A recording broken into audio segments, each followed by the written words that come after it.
Este es el segundo episodio de Universo Montes Bradley, un podcast temático que presenta el conjunto de la obra del cineasta argentino Eduardo Montes Bradley, creador del Documentary Film Fund, una entidad sin fines de lucro que desarrolla un modelo de películas documentales de amplia circulación en circuitos académicos. Este episodio aborda la trilogía de documentales realizada alrededor de la escultura pública y la música sinfónica del siglo XIX en los Estados Unidos.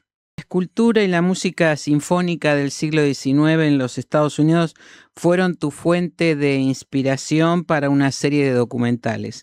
¿Por qué te concentraste en ese periodo de la historia?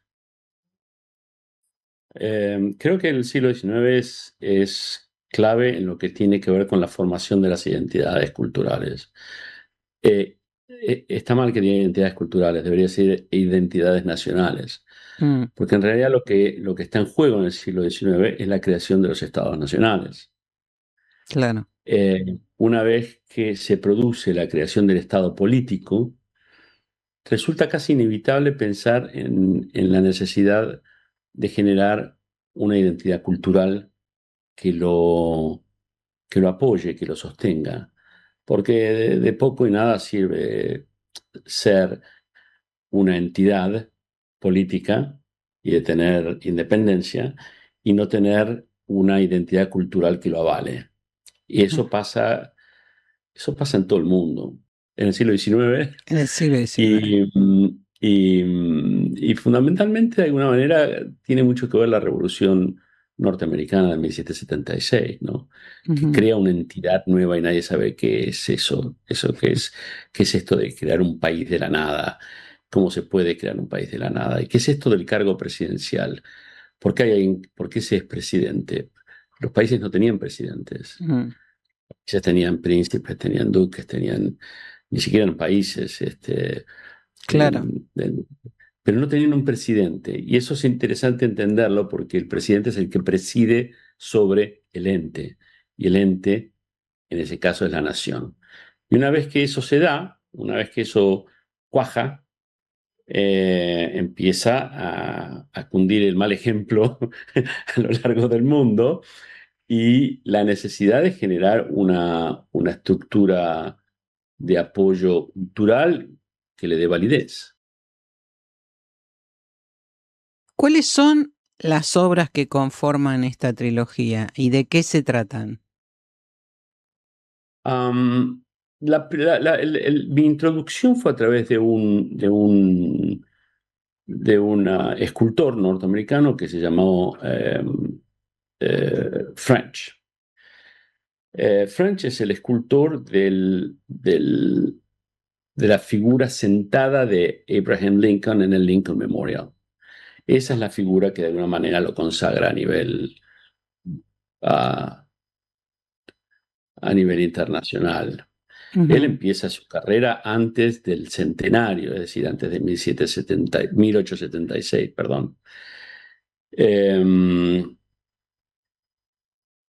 A tal punto que en cierto momento Mussolini dice, nosotros necesitamos tener en Roma también un monumento, no a Lincoln, pero a quien fuera. Claro.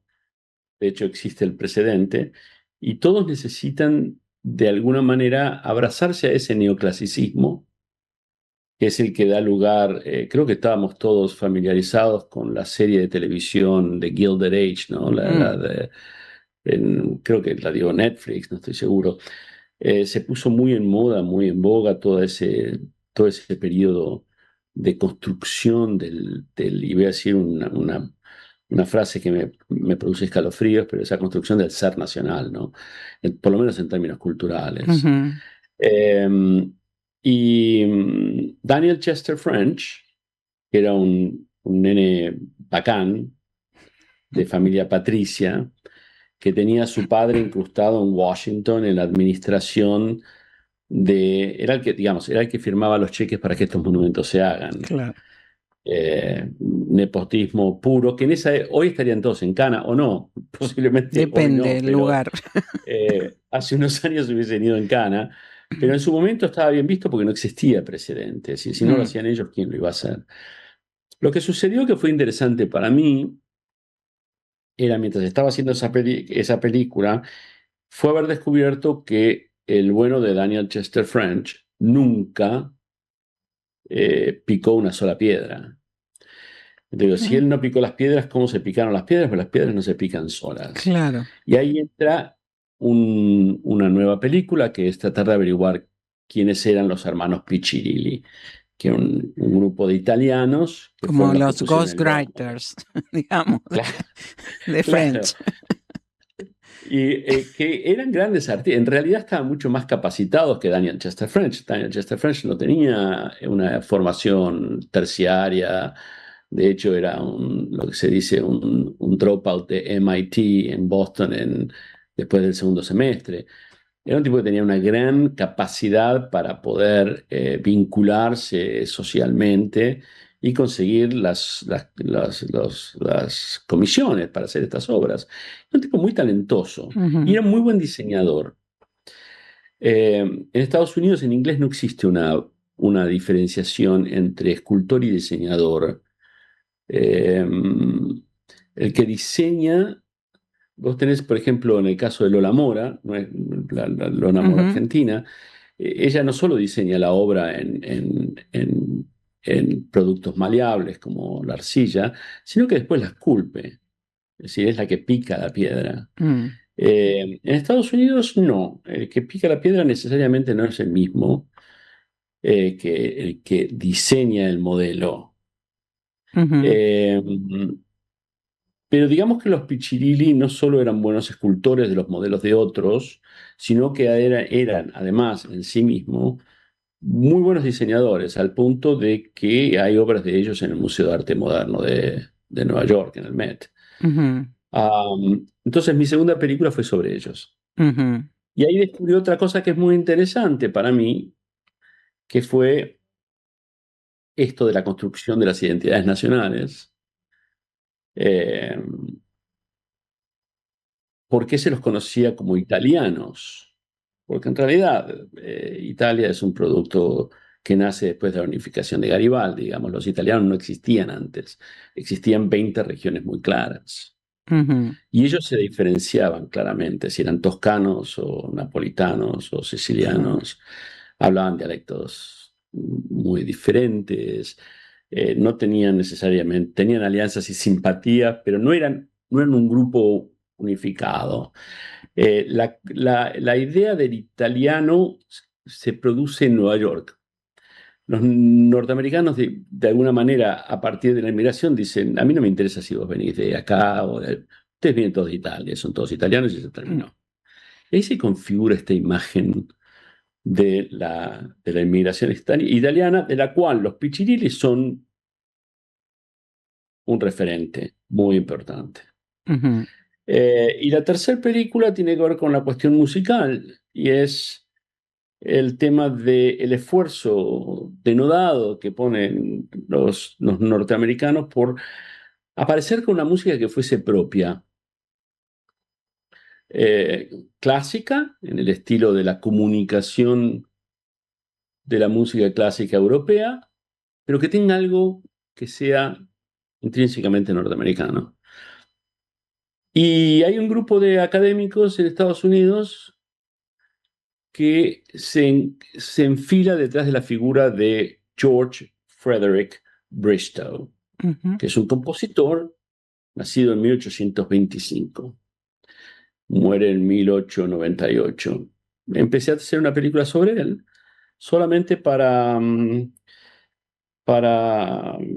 de alguna manera, tratar de estudiar el tema y descubrir para mí mismo, que en definitiva es para quien hago las películas, que Bristow no inventa nada nuevo. Bristow no deja de ser una amplificación del sonido europeo, de Mendelssohn, de Liszt, de Beethoven, sobre todo de Beethoven. Eso va a cambiar, evidentemente. Eso va a cambiar cuando Dvorak llega a los Estados Unidos a fines del siglo XIX. y descubre que de la misma manera en que los europeos habían libado en los sonidos folclóricos del Cáucaso, los norteamericanos tenían que hacer lo mismo en el sonido afroamericano y en el sonido de los indígenas. Ujú. Eh, Eso va a evolucionar, eso va a avanzar y termina con Copland y Gershwin. Y eso cambia la historia. Eso cambia la historia de la música en el mundo, Claro. porque ya no se puede hablar en los mismos términos. Es decir, la búsqueda de la identidad nacional norteamericana a través de la música sirvió para transformar la identidad global. Pensaba también en base a esto que vos decís, qué interesante este aspecto que descubrís de los Pichirili. Porque digo, era algo que se sabía y vos lo hiciste emerger con el documental tuyo, o era algo que estaba ahí como tapado y bueno, No, estaba, French es estaba, el estaba muy autor de tapado, este. muy tapado y para mí era muy ofensivo, porque me acuerdo que uno de los biógrafos de, de Daniel Chester French hablaban de los Pichirilis como una gran familia italiana que cocinaba espagueti y venían los norteamericanos a comer y se reían, y ellos usaban un bonete de papel blanco sobre la cabeza, que lo hacían con el periódico para no ensuciarse, y que eran muy simpáticos. No que eran graduados de la Academia Mm, de San Luca, de Roma, y que tenían una tradición de 14 generaciones y que sus antepasados habían trabajado con Michelangelo. No, eso no. Eso no se sabía. Se sabía que hacían un muy buen espagueti y que ahí se juntaban claro. todos. Desde que, en su casa se juntaban desde Caruso hasta Toscanini, pasando por el alcalde de La Guardia y los grandes escultores norteamericanos del siglo XIX, incluyendo a Augusto Saint Gaudens y otros más, ¿no? Ujú, Y yo lo que dije es, no, se juntaban alrededor de los pichiriris porque los pichiriris sabían claro. y tenían la consigna clara y habían estudiado y no solo no venían con una mano atrás y otra adelante de, de Massa Carrara, sino que habían pasado antes por Londres, donde habían hecho esculturas religiosas muy importantes para la Catedral de Saint Paul en Londres, y que no eran ningunos Cayos del Claro, Catre, estos sino todo lo pibes. contrario. Entonces me fui con mi cámara a Londres y hice un relevo de sus esculturas más importantes en la Catedral de Saint Paul, y encontré la primera obra que hizo Attilio Piccirilli en un cementerio en Massa. Y la película es eso, Ujú, es una historia que viene a- Tampoco quiero caer en la crítica absurda o fácil, digamos, de decir, bueno, la denigración de los inmigrantes. Los inmigrantes son siempre mm, denigrados porque están en la última escala digamos, recién entraron, es un poco como la cuestión esta del gallinero, ¿no? mm. Pero para eso está el documental, para eso está la posibilidad de revisarlo años después, de ponerlo en perspectiva y darles una mano para que no queden ahí. Pero sí, hubo un esfuerzo. De hecho, hay un caso muy interesante que es la Comisión Artística de Washington, cuando se crea el monumento de Lincoln. Daniel Chester French le pide a la comisión que incluya el nombre de los Pichirili en la parte de abajo Ujú. y la comisión dice, no, no podemos poner el nombre de Pichirili en el busto de Lincoln. Como que Pichirili sonaba mal, sonaba pizzería, ¿entendés? Feo, claro. Sonaba feo, pero un problema cacofónico, no Sí, necesariamente sí. xenofóbico, en donde la cacofonía es xenofóbica, Es xenofóbica, pero sí. eh, creo que hay otros detalles que son muy interesantes de cómo... Pero fíjate vos que los pichiriris se hicieron muy, muy ricos muy rápido, no formaron parte de la colectividad italiana. Tuvieron un punto de inserción en, no solo en la cultura, sino en la economía. Inmediatamente ellos descubrieron que si tenían una conexión en Carrara con el mármol. Ellos podían conseguir el mármol, conseguir el diseño, pulirlo, labrarlo, hacer imágenes figurativas, no figurativas, lo que usted pida, Mm, señor arquitecto. claro. Y esto es una trilogía, ¿no? La trilogía está basada también en un esquema triangular que es la laboriosidad del arquitecto, el escultor y el artesano. Esto viene Mm, de la Grecia antigua, esto no es un invento del siglo XIX en Estados Unidos, ujú, pero es algo que traen los italianos, que claro, dicen no puedes trabajar sin nosotros y no puedes trabajar sin el triángulo fundamental. claro, claro. Ahora, ¿qué complejidades plantea la búsqueda de documentación y de archivos de personajes que vivieron hace más de un siglo? Para mí es fascinante. Yo creo que la película es lo último que me interesa en todo esto. Lo que me interesa es el viaje. La película es el resultado final del viaje. Es decir, yo me propongo hacer una película porque es la mejor manera de convencer a alguien que me dé los recursos económicos que necesito para hacer el viaje. Porque Ujú, si no, yo podría decir, bueno, suponete, no sé, me voy a hacer un viaje por Europa siguiendo los pasos de la migración de escultores de Carrara, que a partir del triunfo de Garibaldi se esparraman por toda Europa. Es muy lindo, pero pagátelo vos. claro. Ahora, en el momento en que vos encontrás un nombre y una historia y podés conseguir el presupuesto para poder hacer y cumplir con tu deseo, bueno, eso facilita todo. Entonces creo que en mi caso, igual que en el caso de Daniel Chester French, igual que en el caso de los Piccirilli, igual que en el caso de Bristow, se trata de poder afinar la mira para que lo que vos quieras hacer tenga un patronaje. Ujú, ujú. Bueno, ese Es es medieval, si querés, bueno, un mecenas, en todo un caso, mecenas. un mecenas, ¿no? Pero digo, ese es el modelo que sustenta toda tu producción estadounidense, Sí, ¿no? y diría que toda, incluso retrospectivamente y haciendo un poco de análisis, supongo que la obra argentina también fue construida de esa manera, Ujú, porque eh, yo jamás, en los años en los que pude, en los años en los que colaboré y trabajé junto a las instituciones nacionales, que fueron siempre muy generosas, jamás se me ocurrió presentar un proyecto que no fuera afín a sus objetivos. ¿de qué manera estos personajes de ese momento se resignifican en el presente? Siempre, siempre están al alcance de nuestras manos los bellísimos aniversarios. Es decir, todo aniversario sirve para reemplazarse las macanas que te mandaste en el pasado, ¿no? A menos que celebres el aniversario todos los años. Mm, Entonces eso, de hecho, juega en contra.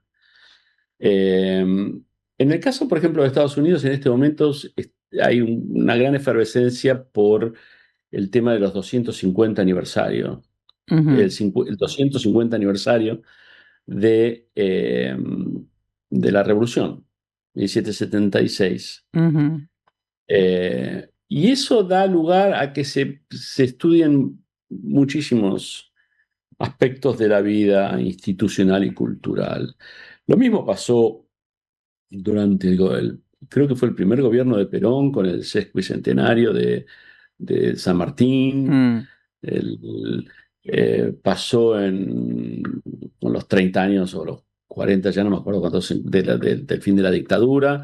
Eh, esas, esas, esas, esos quiebres, esos aniversarios, son los que te permiten generar proyectos e ideas que te dejen ver y revisitar el pasado. Porque si no, el pasado se convierte en una cosa absolutamente sólida. sí, es estática, ¿no?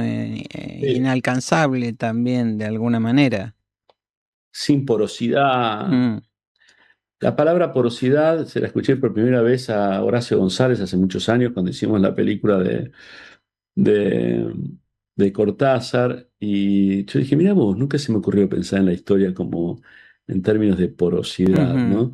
Pero ujú, tiene que tener porosidad, tiene que transpirar, tiene que respirar, hay que volver a darle oxígeno. Es ujú, lo que nosotros pensábamos que era.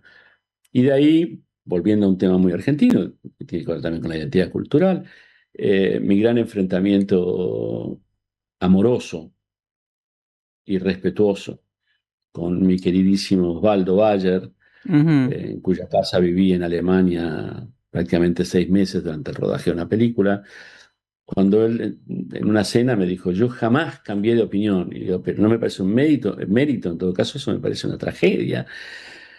Eh, Deberías esperar algún próximo aniversario de algo, le digo Osvaldo, para reconsiderar si a lo mejor no llegó el momento de cambiar de opinión con respecto a algo, aunque sea con respecto Mm, al ujú. uso de la marca de desodorante que elegiste hace 30 años, porque evidentemente las cosas cambian.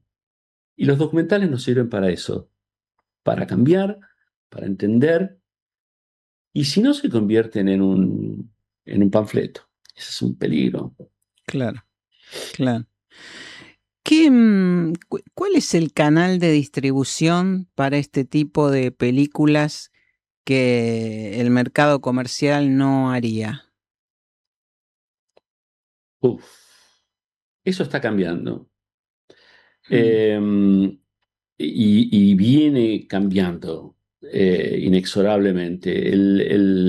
Uno de mis mejores momentos, creo, fue haber descubierto que las antiguas cadenas de distribución se habían forjado en los años 60, 70, Eddie Brulón y toda esa gente, la Tricontinental, eran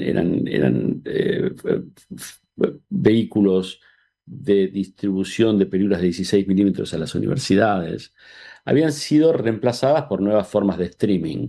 Entonces, frente al Netflix, mm, que todo el mundo va y le golpea la puerta, existe un Canopy. Canopy no es Netflix, pero es exactamente lo mismo, solo que curado. Porque yo tengo 37 películas en Canopy, no es poca cosa. Y tengo más de 46 películas con Alexander Street Press. ujú, Ellos son distribuidores que ponen al acceso, al alcance de las bibliotecas universitarias y de los colegios secundarios y de la gente con algún interés, porque no hace falta ser estudiante para acceder, eh, ponen todas estas películas a disposición. Hay muchísimo menos dinero ahí. No es Netflix. mm, Sí, Netflix te puede ujú. dar hasta $500.000 o $1.000.000 para una realización. Es un proceso muy complejo y sabemos que no es para todos. Sí, Por lo sí. pronto no es para mí. Paso. Mm, Eh, pero bueno, existieron esos. Pero eso todo en este momento está cambiando.